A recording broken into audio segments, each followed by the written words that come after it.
우리 계속해서 히브리서에 있는 말씀을 이어가도록 하겠습니다. 오늘은 9장에 있는 말씀인데요. 히브리서 저자가 계속해서 영원한 대제사장이신 그리스도가 가져온 새로운 질서, 새로운 삶의 내용과 방식을 한 장에 걸쳐서가 아니라 지금 상당히 많이 여러 장에 걸쳐서 설명을 하고 있는 것을 우리가 볼 수 있습니다.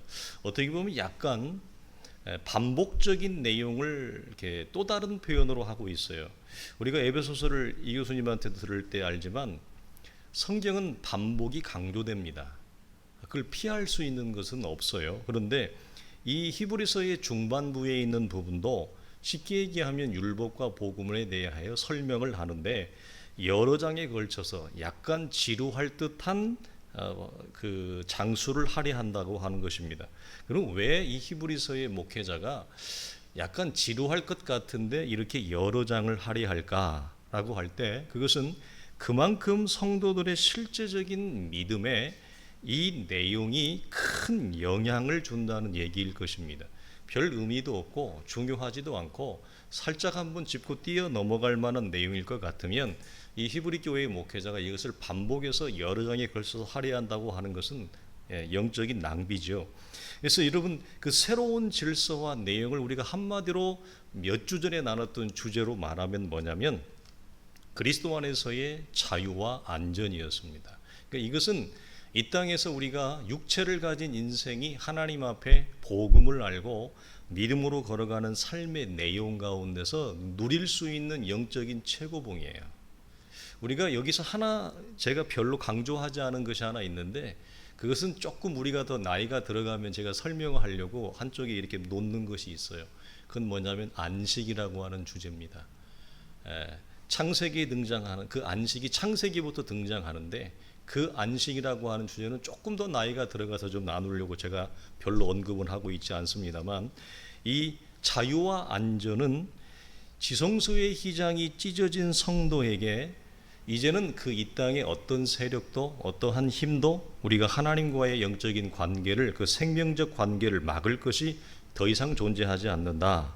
그래서 그러면 이렇게 우주적인 대변혁이자 이런 경이로운 반전을 가져온 능력의 배후에는 무엇이 있기 때문에 도대체 이런 놀라운 우주적인 대반전을 가져왔느냐 할 때 오늘 11절과 12절을 보면 11절 중반부터 봅니다. 손으로 짓지 아니한 것 곧 이 창조에 속하지 아니한 더 크고 온전한 장막으로 말미암아 염소와 송아지의 피로 하지 아니하고 오직 자기의 피로 영원한 속죄를 이루사 단번에 성소에 들어간 그리스도의 피의 구속력 때문입니다. 그래서 오늘 이 설교의 주제가 뭐냐면 우월한 그리스도의 피입니다. 그런데 이런 현실적인 문제가 하나 있습니다. 뭐냐면 우리가 지지난주 나누었죠.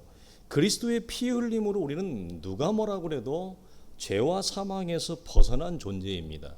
그러나 그럼에도 불구하고 우리 안에 여전히 일어나는 죄의 현상을 죄를 짓는 문제를 우리가 어떻게 이해하고 받아들여야 될 것이냐라고 할 때 주님께서 한 번 목욕을 한 자는 발을 씻는 것 외에는 즉 한 번 죄 사함을 받은 자는 간단하게 이 땅을 살아가면서 우리가 이 세상과 인생이 연약해서 죄를 지을 수 있는 부분에 대한 여지를 남겨두었고 그것은 우리가 하나님 앞에 손발을 씻는 문제로 주님이 우리 속에 해결책을 주었습니다. 출애굽 이후에 이스라엘이 광야에서 지속적으로 불순종하며 죄를 범하는 것과 동일합니다.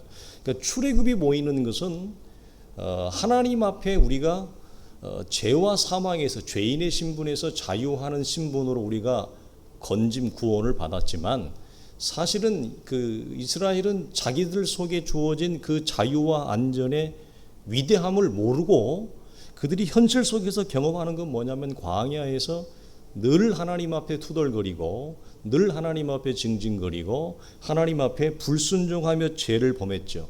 그 모습이 이 우리의 모습과 동일하고 이걸 우리가 누가복음에 잘 아는 모습으로 얘기하면 탕자의 모습하고 똑같은 것입니다.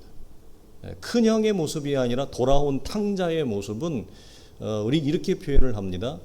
그 윌리엄 캐리 목사님의 저서를 보게 되어지면 그 부분에 대해서 뭐라고 얘기하냐면, 우리는 돌아온 탕자가 죄를 지어서 단순히 회개하고 돌아온 것으로만 이해하는데, 탕자가 보여주는 것은 출애굽한 이스라엘 전체 공동체, 즉 구원을 받았지만, 분명히 죄와 사망에서 건짐을 받았지만 여전히 하나님 앞에서 죄를 반복적으로 짓고 있는 그 모습이 이스라엘 공동체 전체, 그것은 곧 우리의 모습이기도 하잖아요.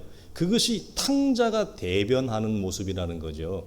그러니까 단순히 신앙생활을 어떤 사람이 잘하다가 갑자기 좀 영적으로 좀 시리에 빠져서 죄를 짓고 넘어지는 그 차원을 얘기하는 것이 아니라, 누가복음에 등장하는 탕자는 출애굽한 공동체, 그리고 죄와 사망에서 벗어났지만 여전히 이 땅 가운데서 죄 가운데 허덕이고 있고. 그래서 여러분, 재미있는 표현이 뭐냐면, 우리가 마태복음도 보면 나오집니다만 탕자가 죄를 막 범해요. 근데 하나님을 모르는 중에 죄를 범하는 게 아니에요. 내 아버지의 집을 알아요. 재미있는 것은 마태복음 7장에 나오는 주여 주여 하는 자마다 다 천국에 들어갈 것이 아니요 주의 이름으로 선지자 노릇하고 뭐하고 능력 행하고 막 나오죠. 마태복음 25장에 나오면 양과 염소의 비유가 나오면서 창세로부터 하나님 앞에 복을 받은 자와 그러지 않은 자를 비유를 하면서 염소의 그룹에 해당하는 자들의 특징, 마태복음 7장 특징, 두 가지 특징이 공통점이 뭐냐면, 이들은 전부 다 자신들의 입술로 하나님을 부르고 고백하고, 자기들의 입장에서는 뭐라고 얘기하냐면 하나님이 나를 잘 안다고 얘기합니다. 그래서 그들이 그 마지막 주님을 대면할 때 그들이 섭섭하게, 충격적인 섭섭함을 얘기하는 게 뭐죠? 나는 하나님을 아는데, 나는 당신을 아는데, 나는 한 번도 교회를 떠난 적이 없는데, 나는 교회 안에 있었는데, 그것도 주의 이름으로, 기독교의 이름으로 내가 이것도 하고 저것도 하고 대단히 잘 나가는 사람이었고 인정받는 사람이었는데, 어떻게 기독교 안에서는 나를 다 아는데 기독교를 만드신 하나님은 나를 모릅니까? 이거예요. 무서운 거예요, 그게. 그러니까 우리가 기독교의 신앙을 얘기하면서 관계를 얘기하잖아요. 그렇죠? 기독교 신앙은 한마디로 하나님과 우리의 관계입니다. 예, 관계인데, 관계는 여러분 특징이 뭐죠? 두 입장입니다. 두 시선입니다. 아니, 내 입장만, 한 사람만 알면 그게 관계가 돼요? 서로 알아야 되잖아요. 부부가 서로 알아야 되잖아요. 부모와 자녀는 서로 알아야 되잖아요. 근데 마태복음 7장에 나오는 주여 하는 자와 마태복음 25장에 나오는 염소의 그룹에 해당하는 자들은 관계가 성립이 안 돼요.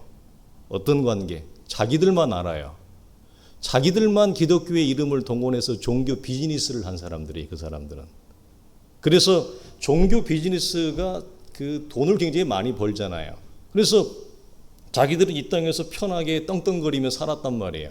사람들한테 인정받고 대접받고. 그러니까 사람들이 다 인정하고 대접받고 사람들이 자기를 알아주니까 하나님도 자기를 알아줄 거라고 생각을 했던 거죠.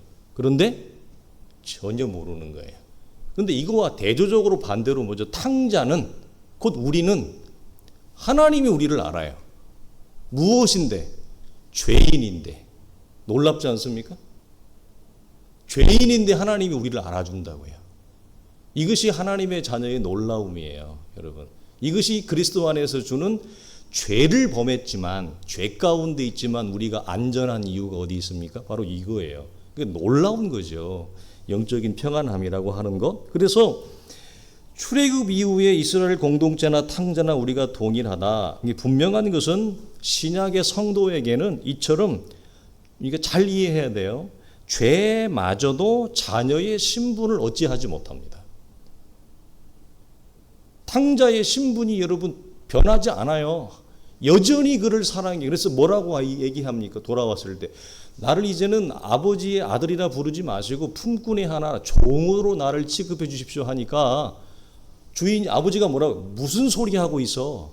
너는 종이 아니고 내 자녀다, 내 양자다. 이 아들의 영, 양자의 영을 받은 그 놀라운 주인의 아버지의 선포와 사랑을 우리가 보지 않습니까? 그래서 이건 무엇을 의미하냐면, 신약의 성도는 죄마저도 우리의 신분을 어찌하지 못해요. 무서운 거예요, 이건. 무서울 정도로 어떻게 보면 그 사랑이 끔찍한 겁니다. 시편 30편 다윗의 고백대로 나를 훈계하고 가르치는 도구의 역할로 죄마저도 우리에게 사용되어져요. 이건 굉장히 큰 신학적인 그림이에요.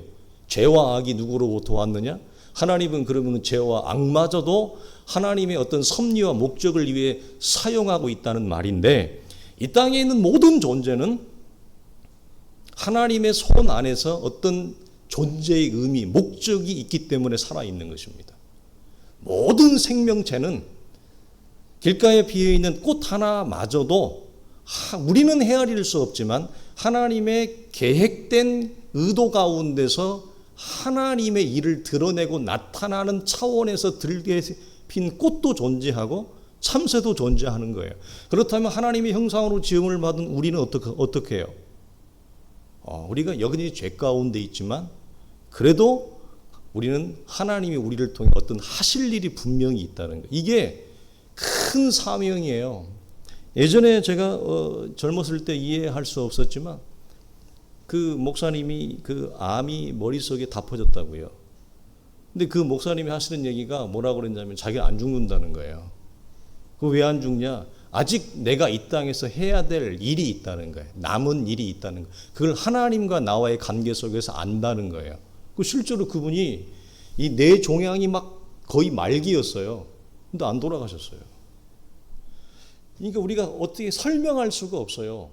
그러니까 우리가 살아있는 존재하는 목적은 하나님이 우리를 통해서 어떤 일을 하세요. 그게 우리가 흔히 얘기하는 소명이고 사명인데, 그 관계에서 그 일을 드러내기 위해서 때로 하나님이 우리의 죄와 악마저 우리를 통해서 선한 도구로 역사한다. 그래서 다윗이 뭡니까? 밧세바 사건을 통해서 그 엄청난 죄악을 범하고 그 살인을 범하고 간통을 범했지만 그 죄가 자기를 훈계하고 가르치는 도구의 역할을 해서 하나님의 자녀가 죄를 범했을 때도 그리스도 안에서 어떻게 회복하고 안전할 수 있는지를 보여주는 놀라운 샘플로 쓰임받게 되어져요. 그래서 내가 이르기를 내 허물을 여호와께 자복하리라 하고 주께 내 죄악을 숨기지 아니하였더니 곧 주께서 내 죄악을 사하셨나이다. 내가 네 갈 길을 가르쳐 보이고 너를 주목하여 훈계하리로다. 무엇을 통해서? 죄를 통해서. 죄마저도 그렇게 역사한다는 거예요. 그러나 이 지점에서 우리가 분명히 짚어야 될 것은 있다고 그랬습니다. 그럼에도 불구하고 반복적인 죄는 하나님과의 관계를 훼손하는 것은 분명합니다. 죄는 성소의 휘장이 아래서 위가 아니라 위에서 아래 찢어졌지만 그 찢어진 휘장을 어떻게 했다고 그랬어요? 다시 꿰맸다고 그랬습니다. 실제 역사에 기록되어져 있는 거예요. 예수님이 죽으심으로 성소의 휘장이 위에서 아래로 찢어지는 놀라운 역사가 일어난 거예요. 이것은 우리가 하나님 앞에 나아갈 수 있는 길을 예수 그리스도의 피 흘림의 죽으심으로 말미암아 열어놨는데, 종교 지도자들이 그걸 어떻게 했다고요? 다시 꼬맸어요. 이 놀라운 일 아닙니까? 세상에 아들의 죽음을 통해서 그 장막의 휘장을 찢어버렸는데 인간들은 그걸 다시 메꾸어 버리는 거예요. 이게 오늘날 우리 시대에 여러분 일어나지 않을 거라고 누가 장담할 수 있습니까? 그래서 찢어진 휘장이 다시 꿰매어지는 효과가 있어요. 원리적으로 절대 그럴 수 없는데 하나님과 나 사이의 관계 속에서 찢어졌는데 이것이 다시 꿰매어지는 가짜 현상이 일어날 수 있어요. 그게 뭐예요? 죄를 반복해서 짓는 거예요. 습관적으로 죄를 짓는 거예요. 그래서 찢어진 휘장이 사라진 장막이 다시 생기게 되어진다. 하나님 차원이 아니라 우리 입장에서 그렇다. 구체적으로 그 장막이란 뭐냐? 죄의식을 말한다. 죄의식은 우리에게 죄책과 죄책감으로, 자책과 죄책감으로 우리를 몰아가요. 그래서 성도는 자유하고 안전하지만 이 자유와 안전이라고 하는 이 두 가지의 영적인 토대가 억압과 감금으로 바뀌고 불안과 두려움으로 변모하게 되어집니다. 반복적으로 죄를 지으면 사라진 장막이 다시 이렇게 쉴드가 쳐지는 것. 그래서 기쁨과 즐거운 이 성도의 삶을 송두리째 앗아가요. 무엇이? 반복적인 죄가. 이것이 우리가 죄 가운데서도 안전하지만 그럼에도 불구하고 왜 죄를 경계해야 되느냐, 왜 죄의 유혹에 빠지지 말아야 하는지를 정확하게 보여주는 현실적인 내용입니다. 그래서 대부분의 성도들이 이 자유와 안전을 풍성하게 누리지 못하는 이유 중에 하나는 진리에 대한 바른 접근이 없어서기도 하겠지만, 그것을 앗아가는 게 뭐예요? 자유를 다시 감금의 상태로, 안전을 불안한 상태로 우리를 몰아가게 하는 게 뭐냐면 죄의식이에요. 죄책감이에요. 여기에서 그래서 이 죄의식에 함몰되지 말라고 그랬어요. 죄책감에 빠지면 곤란해요. 예, 우리가 죄인인 것을 인정합니다. 받아들입니다. 우리는 그것을 여러분 수긍합니다. 그러나 그 안에 빠지면 곤란해요. 그리스도의 피 흘림과 죽으심이 우리를 거기에서 건져내요. 자유하고 안전하고 행복하게 살도록 우리를 주님이 만들어 놓으셨는데, 우리가 스스로 다시 불행한 그 늪 속에 들어가는 격이라는 얘기입니다. 죄가 가지는 정죄, 우리는 보통 죄의식이라고 얘기를 하는데요, 이것을 다르게 말하면 규정 짓는 겁니다. 그 사람을 완전히 단정 짓고 그 사람을 완전히 이렇게 꽁꽁 묶어 두는 건데요, 이런 겁니다. 죄의식과 죄책이 자기를 감으면 이런 소리를 들어요. 너는 아무리 몸부림쳐봐도 너는 그것밖에 안 되는 거야. 예수 잘 믿으려고 너는 신앙생활 잘 해보려고 하지 마. 애쓸 거 없다니까. 그래봤자 너는 너의 이런 못난 모습을 결코 벗어날 수 없어. 이게 네 한계야. 받아들여. 끊임없이 우리의 양심과 영혼을 갉아먹습니다. 죄의식과 자책이 무서운 겁니다, 이게. 예, 이 정죄의식이. 그래서 정죄의 끝이 뭐예요? 사망이에요. 정죄의 끝이 사망입니다. 그래서 우리가 마태복음에서 나누었습니다. 이런 우리의 실상을 받아들입니다만, 이 받아들임의 목적이 뭐예요? 받아들임의 목적은 정죄의식에 빠지는 것, 즉 뭐죠? 우리를 주저앉거나 우리가 여러분 함몰되는 것이 아니라 일어서기 위함이고, 하나님 앞에 나아가기 위해서 죄 앞에 여전히 연약한 나의 실상을 받아들이고 인정하는 거지. 그래, 나는 이것밖에 안 되니까 더 이상 할 것이 없어. 나는 아무것도 나는 하고 싶지 않아. 영적인 의욕, 영적인 활력을 잃어버려서 주저앉기 위해서 이걸 우리가 받아들이는 것이 아니라고 하는 겁니다. 죄에도 불구하고 우리는 하나님 앞에 나아갑니다. 죄에도 불구하고 우리는 하나님 앞에 일어섭니다. 이것이 성도가 가지는 여러분 힘이에요. 목적과 방향이 전혀 다르다. 이것이 이 다윗이 밧세바 사건을 통해서 경험한 놀라운 고백이 뭐냐? 허물의 사함을 받고 여호와께 정죄를 당하지 아니하는 자의 자유와 안전의 복이에요. 놀라운 거죠. 정죄를 당하지, 이런 놀라운 극악스러운 죄를 지었음에도 불구하고 정죄를 당하지 아니하는, 그 죄를 가려버리는 이 놀라운 복을 받은 그 자유와 안전을 뭐죠? 고백하는 거예요. 그러니까 그 죄를 통하지 않았으면 다윗은 이 내용을 결코 몰랐을 것입니다. 그리고 아마 자기처럼 신앙생활 잘하고 자기처럼 이렇게 성분이 없는 그 위장막 속에 아마 살아갔을지도 몰랍니다. 예. 요셉이 눈치가 참 없다고 제가 표현을 했는데, 요셉이 이 균형 잡힌 사랑을 받지 못하고 아버지가 요셉을 너무 사랑한 거예요. 예, 보통은 이제 엄마가 이렇게 보통 사랑하기도 하는데, 요셉이 아빠 사랑을 너무 한쪽으로 이렇게 치우치게 받아가지고 자기 꿈 가지고 막 자랑을 하는데 형들이 막 싫어하는 거예요. 그러면 눈치가 있는 녀석 같으면 형들이 싫어하니까 이게 좀 말을 좀 애둘러서라도 자기에게 하나님이 꿈과 비전을 보여주었더라도, 비전을 보여줘도 좀 이렇게 좀 부드럽게 얘기하면 되는데, 요셉은 사랑을 너무 많이 받았어요. 여러분, 사람이 사랑을 너무 많이 받았을 때 오는 단점은 뭐냐면 눈치가 없어요. 예. 그래서 모두가 자기를 다 이뻐할 거라고 생각하는 거지요, 요셉이. 그래서 형들한테 가가지고 형들 와서 봐봐. 형들 앞에 자랑했다가 부동에 빠져서 죽이려고 하는데, 그래도 큰형이 그래도 제일 낫다고 야, 죽이지는 말고 팔아먹자. 팔아먹자 이렇게 된 거 아니?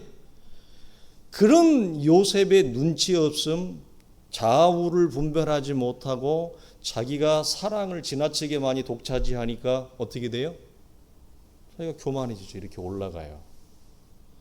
그러니까 정상적인 사랑이 아니라 틀어진 사랑을 많이 받으니까 사람이 이렇게 올라가는 겁니다. 요셉이 교만해요. 그 교만이 어디서 깨져요?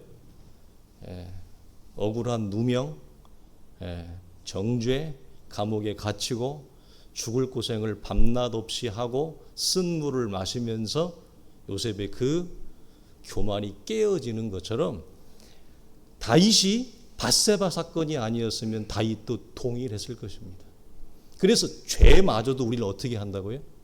하나님의 사람으로 세우는 위대한 도구로 우리 앞에 사용되어지는 것입니다. 이게 놀라운 거죠. 이런 차원에서. 그래서 너희 죄가 주홍 같을지라도 눈과 같이 이어진다. 진홍같이 붉을지라도 양털같이 희게 나는 자의 복을 죄의 깊은 좌절에서 경험합니다. 그러므로 성도는 여러분 이런 차원에서 성도의 운명은 뭐죠? 우리에겐 실패가 없어요. 원리적으로 우리는 이런 차원에서 뭐죠? 넘어질 수 없는 원리를 가진 자고 영적인 승리를 이미 거머쥔 자라고 하는 사실이에요. 그런데 문제는 뭐라고 항상? 현실이죠. 우리에게 눈 닥치는 현실의 문제입니다. 그래서 이런 내용 때문에 히브리서 저자가 여러 장을 할애하면서까지 이 내용을 강조하는 거예요. 왜? 너무너무 중요하니까 이것이. 그래서 지금 당장 눈앞에 닥친 고난과 환난 때문에 멈칫거리거나 주저앉거나 뒤로 물러가지 말라는 권면의 말씀입니다. 왜?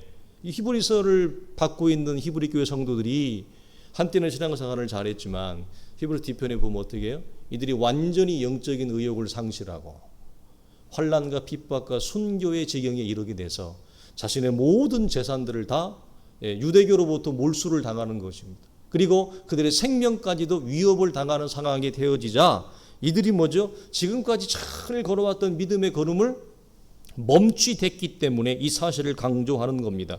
다시 한번 이 사실을 14절에서 이렇게 강조하는데요. 영원하신 성령으로 말미암아 자기를 드린 그리스도의 피가 어떻게 너희를 죽은 행실에서 깨끗하게 하고 살아계신 하나님을 섬기게 하지 못하겠느냐. 여기서 세 가지 영적인 요소를 발견하는데 첫 번째는 뭐냐면 죽은 자에서 산 자가 되게 한다. 무엇이? 그리스도의 피가.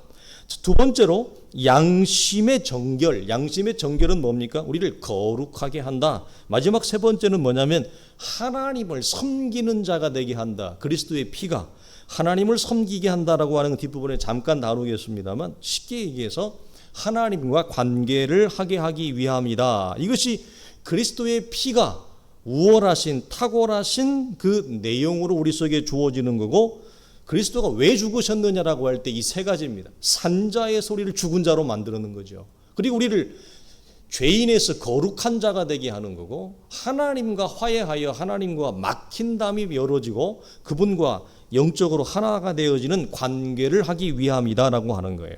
근데 우리가 이 14절에서 눈여겨볼 것은 두 가지의 대조인데 첫째는 레이의 제물, 제사 제물과 그리스도의 피 사이의 대조입니다.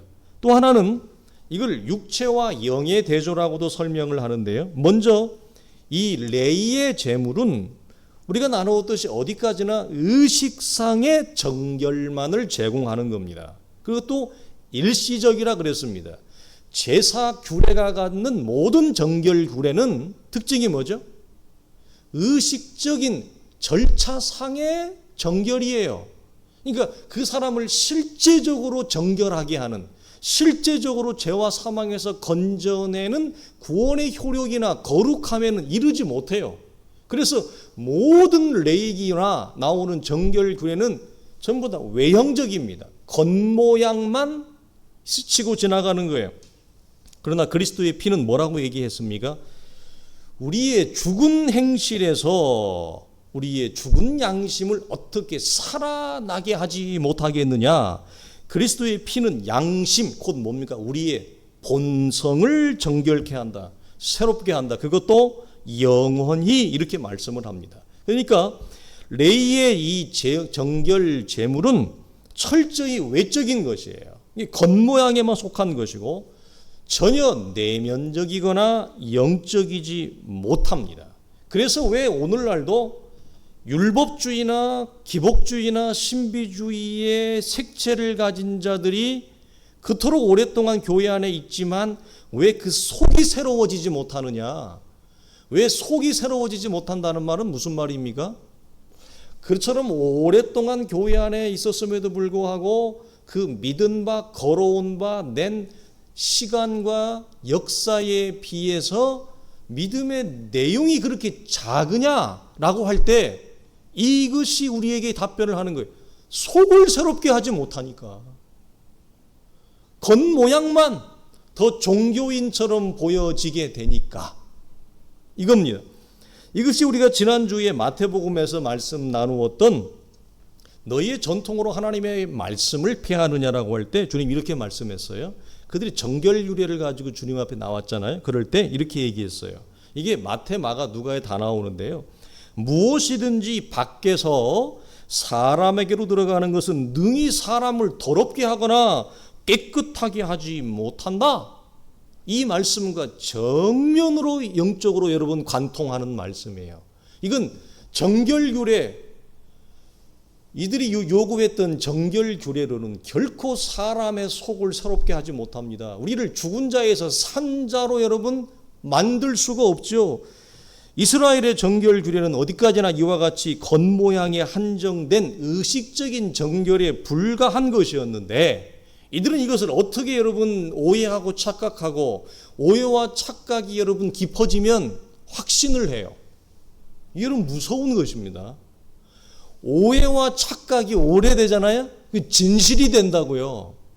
그 진리가 돼요. 그래서 이들은 어떻게 이걸 믿었냐면 이스라엘의 정결규례가 워낙 역사가 오래 시간을 타고 내려왔잖아요. 예수님 시대까지. 그러니까 이게 진실이 돼버린 거예요.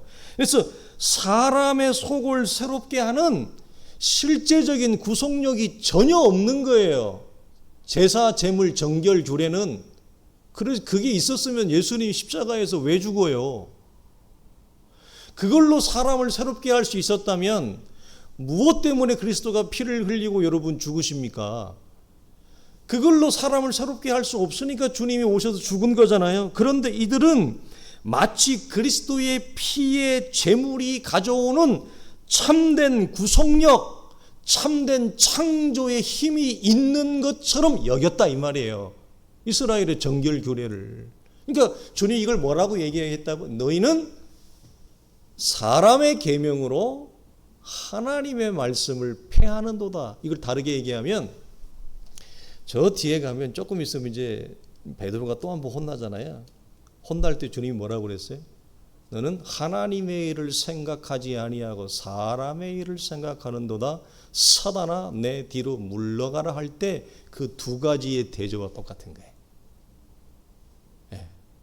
여러분 그래서 정결규례 자체가 이들에게는 우상이 되어져 버린 겁니다. 자, 또 다른 대조는 육체와 영의 대조인데요. 본문은 이걸 영원하신 성령으로 말미암아 이렇게 표현이 되어져 있는데 이것은 두 가지 중에 하나입니다.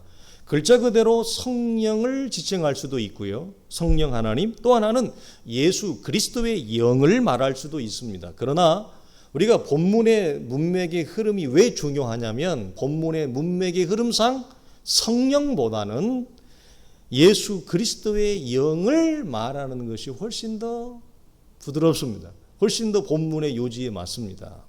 그래서 우리가 헬라어를 몰라도 본문을 이렇게 잘 보다 보면 헬라어 원문을 찾아보는 것과 같은 동일한 효과를 가져온다. 제가 여러 번 말씀을 드렸습니다. 그래서 요점은 죄에 대한 형벌을 주님께서 받으실 때 단지 우리는 그리스도께서 십자가 위에서 그의 몸이 찢어지고 몸이 상한 육체의 형벌만을 우리는 생각하는데 이 히브리서 저자는 뭐라고 얘기하냐면 아니라는 거예요. 육체만 진노와 형벌을 받으신 것이 아니라 하나님의 아들의 영, 그리스도의 영도 하나님의 진노와 형벌을 동시에 받아냈다는 것입니다. 그래서 왜 그럴까요? 여러분, 단순히 육체만 형벌을 받았다면, 예수 그리스도의 육체 몸만 형벌을 받았다면 짐승의 몸과 무엇이 다릅니까? 영원한 구속력, 우리를 새롭게 창조하는 하나님의 이 대창조와 변혁의 구원의 역사를 가져오기 위해서는 죄가 전혀 없으신, 흠이 전혀 없은 육체와 영, 양자가 모두가 다 하나님으로부터 죄의 형벌을 받음으로 그 두 가지의 효력 때문에 우리가 하나님 앞에 새로운 산자가 되어졌다, 이렇게 여러분 말씀을 하는 거예요. 이것이 짐승의 피와 그리스도의 피 사이에 견줄 수 없는 우월한 대조라고 하는 것입니다.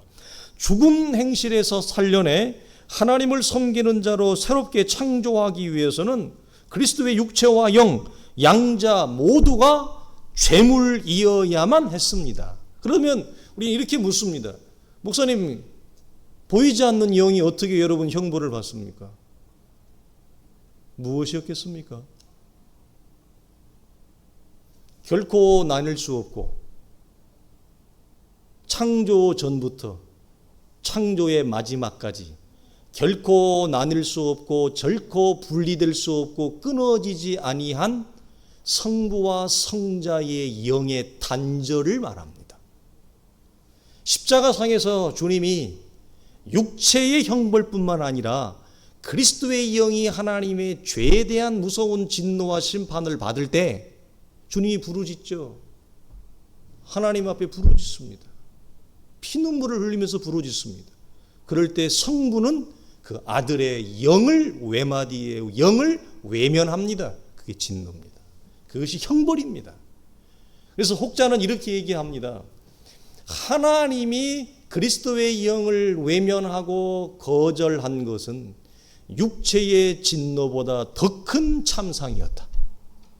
우리는 그게 상상이 잘 안 돼요. 인간이 가지고 있는 우리의 이 연약함은 그것이 얼마나 큰 여러분 고통이었는지, 얼마나 큰 형벌이었는지 상상할 수가 없습니다. 그래야만 동물의 피와 다른 영원한 구속력을 갖는 것입니다. 그리스도의 피로 거룩해진 성도는 이제는 이것이 끝이 아니라 시작입니다. 14절 하반절에 나오는 섬기다, 좀 발음이 어려운데요. 라투리우 에인이라고 하는 단어인데 이건 제사장과 직접적인 관련이 있습니다. 그러니까 이 말은 베드로전서 2장에서 사도가 말한 것처럼 신약의 모든 성도는 뭐죠? 하나님을 섬기는 자가 되었다. 무슨 말입니까? 제사장이 되었다, 이 말입니다. 이것이 종교개혁의 기치를 일으켰던 만인 제사장이 여러분 단초가 되어지는 거고, 베드로가 얘기하는 것처럼 뭐죠? 이제 모든 우리가 왕같은 제사장, 거룩한 나라요, 그의 소유된 백성이라고 하는 이 위대한 선포가 이 섬김에서 여러분 나오는 겁니다. 제사장의 최고 직무는 여러분 뭘까요? 쉽게 표현하면 사람들을 하나님에게 연결시켜 주는 것입니다. 제사장이 서 있는 이유는 뭐냐고요? 여러분, 이 시대에 제사장은 사라졌죠. 선지자도 사라졌어요. 그러나 제사장의 역할, 선지자의 역할은 오늘날 누가 감당합니까? 목사가 감당한다고 보통 얘기합니다. 맞는 말입니다. 그러나 오늘 이 말은 그 제한이 목사로 한정되지 않고 우리 모두가 다 뭐라고요? 왕같은 제사장이라. 그러면 목사뿐만 아니라 모든 사람이 제사장이에요. 복음서에 나오는 제자는 물론 사도들은 그 시대로 끝나지만 그 사도 이후에 우리를 가리켜 동일하게 제자라고 부르는 것과 같죠. 목사만 제자가 아니라 여러분도 제자고, 목사만 제사장이 아니라 여러분도 제사장의 역할과 정신과 원리를 가지고 이 땅을 살아가는 거죠. 그래서 이게 구분짓는 것은 아닙니다. 그래서 제사장의 최고 직무는 하나님을 모르는 자들에게 하나님을 연결시켜 주는 거예요. 그러니까 목사가 갖는 최고의 직무는, 역할은 뭐예요?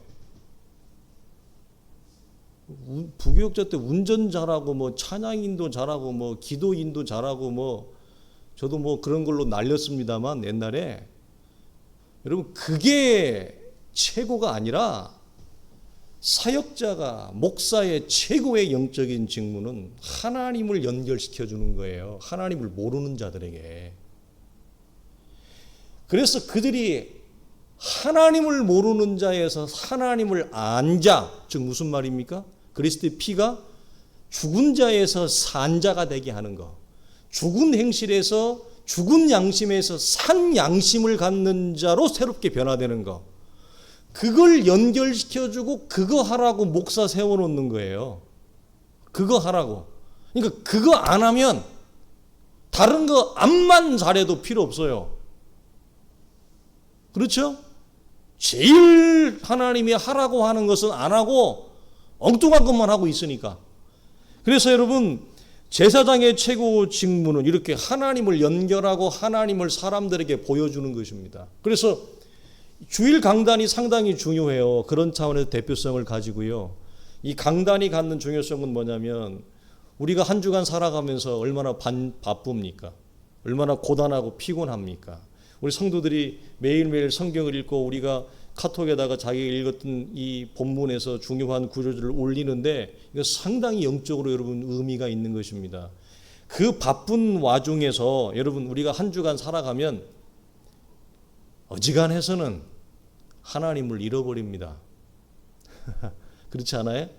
어지간한 신앙이 아니고는 이 분주하고 이 복잡하고 이 고단하고 이 삭막한 세상에서 우리가 생존을 위해서 살아가는데 한 주간 살아가다 보면 하나님을 잃어버립니다.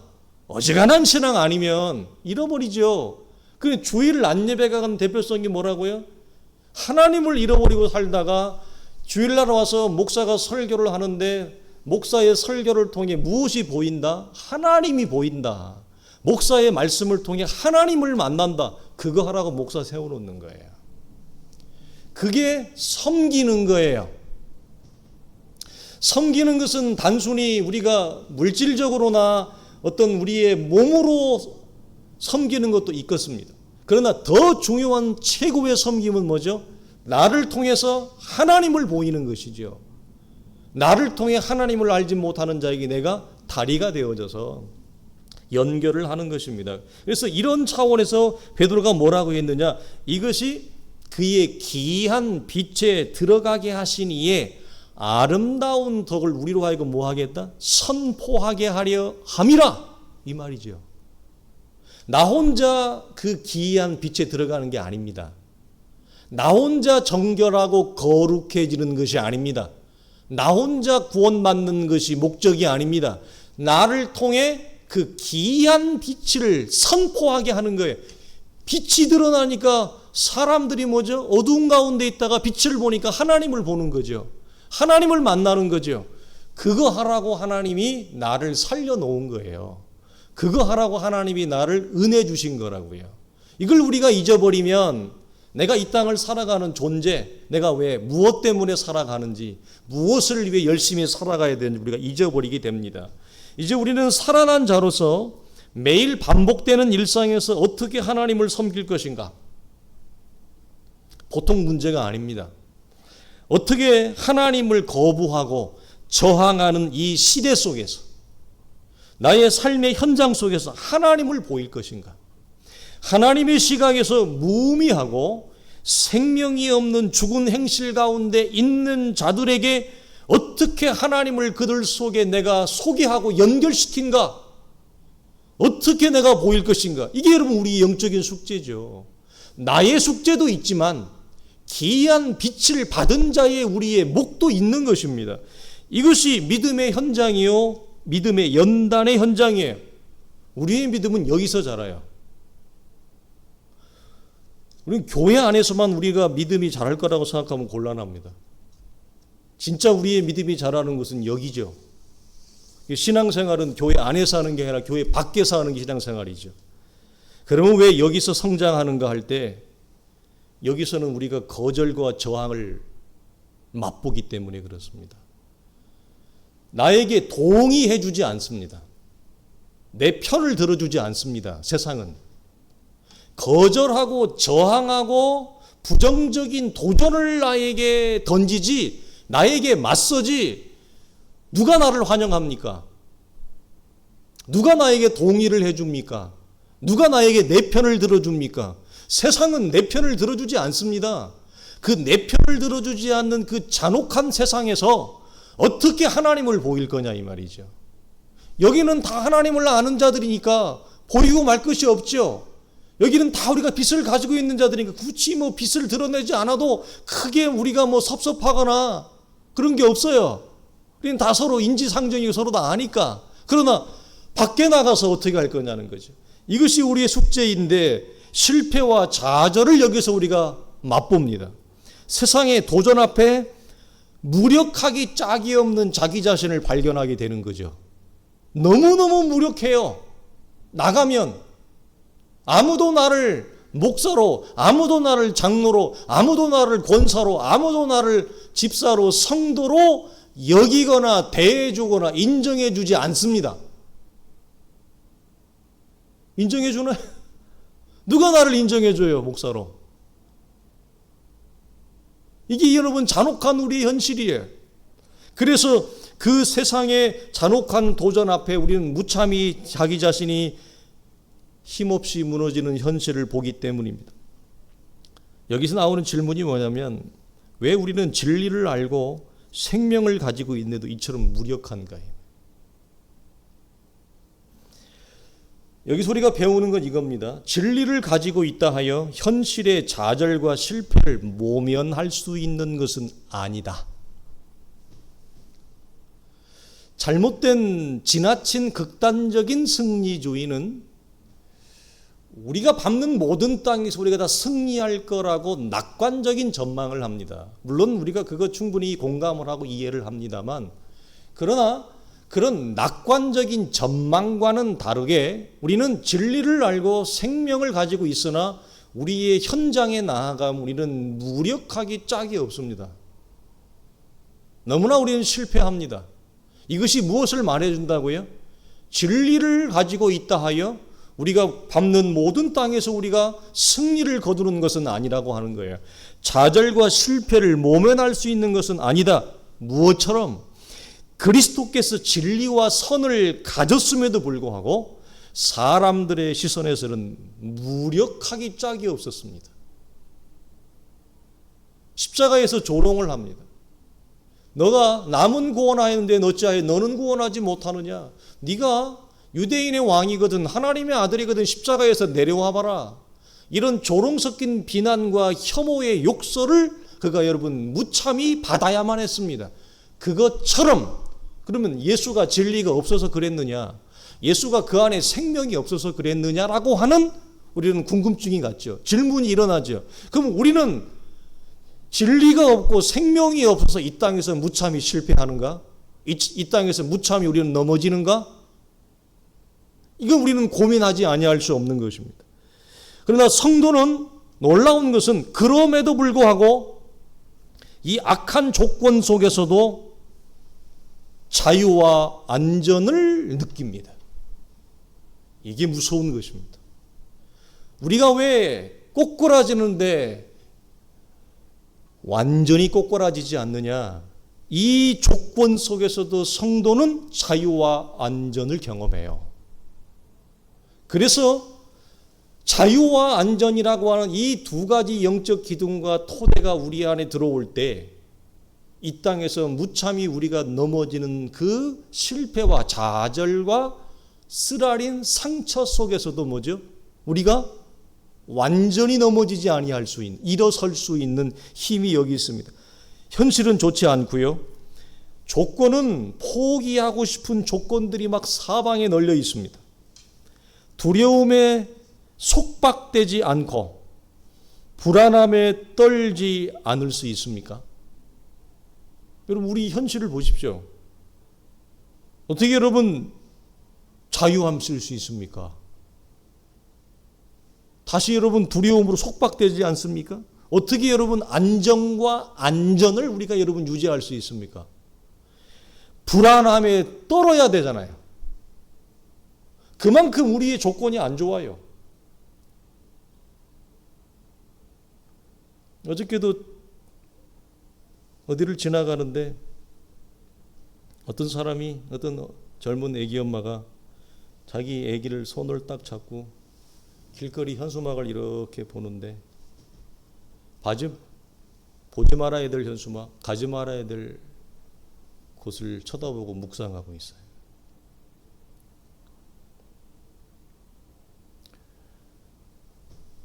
우리가 처해 있는 조건과 현실과 상황이, 여러분 어떻게 우리가 포기하고 싶은 마음이 여러분 일어나지 않을 수 있습니까? 먹고 싶죠. 먹고 싶은 마음이 여러분 여전히 일어납니다. 그러나 그 속에서도 우리가 포기하지 않고 낙담하지 않고 일어설 수 있는 것은 무엇입니까? 여전히 나와 함께 하시는 하나님으로 인하여 그리스도 안에서의 안정과 안전, 그리고 영적인 자유함이 우리를 여러분 지탱해 주고 있기 때문에 그렇습니다. 내 감정과 내 의지와 내 현실의 조건과 전혀 관계없이 그리스도의 자유와 안전이라고 하는 이 변하지 않는 영적인 토대가 나를 뭐하고 있다? 나를 붙들고 있고 나를 여러분 떠받쳐주고 있어요. 그래서 내가 여러분 넘어지지 않고 다시 일어날 수 있는 것입니다. 이것이 진리 안에 머무는 신자의 능력입니다. 이것이 말씀 안에 머물고 있는 신자의 능력입니다. 그러므로 우리 사랑하는 성도들이요, 우리가 현실과 조건을 보면, 상황을 보면 우리는 여러분 베드로가 몇 걸음 걸었지만 풍랑이는 바닷속에 발이 내어 들어가는, 한없이 무력하게 내려가잖아요. 바닷속에 빠질 때 여러분 베드로는 무력하게 빠집니다. 그 무력하게 빠지는 베드로를 다시 살리고 건져내는 주님이 우리와 함께 계시잖아요. 그러면 우리는 여러분 안전한 것이죠. 그러면 우리는 여러분 두려워하지 않는 것이죠. 넘어지고 실패하고 빠져도. 이것을 우리는 이 말씀을 통해 확인을 합니다. 시편 42편에 그래서 시편 기자는 우리에게 이렇게 말씀을 하죠. 내 영혼아 네가 어찌하여 낙심하며 어찌하여 내 속에서 불안해하는가? 너는 하나님께 소망을 두라. 그가 나타나 도우심으로 말미암아 내가 여전히 뭐한다? 찬송하리로다. 여전히 찬송. 상황과 환경과 조건이 좋아서 찬송하는 것이 아니라 낙담과 낙심할 수밖에 없는 조건과 상황에 있다 할지라도 여전히 나와 함께 하시는 하나님으로 인하여 뭐 할 수 있다? 찬송할 수 있다. 이것이 여러분 진리 안에 말씀 안에 머물고 있는 신자의 능력인 줄로 믿습니다. 기도하겠습니다. 하나님 아버지 감사합니다. 이 저녁에도 우리를 하나님의 거룩한 말씀 앞에 서게 하시고 우리가 하나님의 은혜로 하나님을 알게 되고 진리 안에 거하게 되어지며 말씀 앞에 거하게 되어지고 좋은 행실에서 살아난 자가 되었지만 우리의 현실이 결코 녹록하지 않음을 우리는 매번 바라보게 되어집니다. 거룩하신 아버지 하나님, 우리 안에 이미 영원한 승리와 영원한 자유와 안전을 우리에게 이루어 주시고 이것을 우리의 양 어깨에 양발에 세워주신 주님을 저희는 신뢰하고 바라봅니다. 거룩하신 주여, 이 땅 가운데서 자유와 안전이라고 하는 이 두 가지의 영적인 안전한 우리의 믿음의 토대가 풍랑이는 바닷가에서라도 빠지지 아니하고 혹 빠질지라도 다시 우리를 일으켜 세우시는 영원한 하나님의 은총과 함께하심을 바라봅니다. 사랑하시는 아버지 하나님, 주의 교회 속에 사랑하는 성도들의 믿음의 걸음 속에 이 넉넉함이 있게 하시고 자유와 하나님 안전함으로 충만하여 우리에게 주어진 그 믿음의 거룩한 성산의 여정을 걸어갈 수 있는 온 성도들 되게 하여 주시옵소서. 말씀으로 충만하게 하시고 성령으로 충만하게 하시고 기도와 찬송의 영으로 충만할 수 있는 온 성도들 되게 하여 주옵소서. 우리 주 예수 그리스도의 이름으로 간절히 기도하옵나이다. 아멘.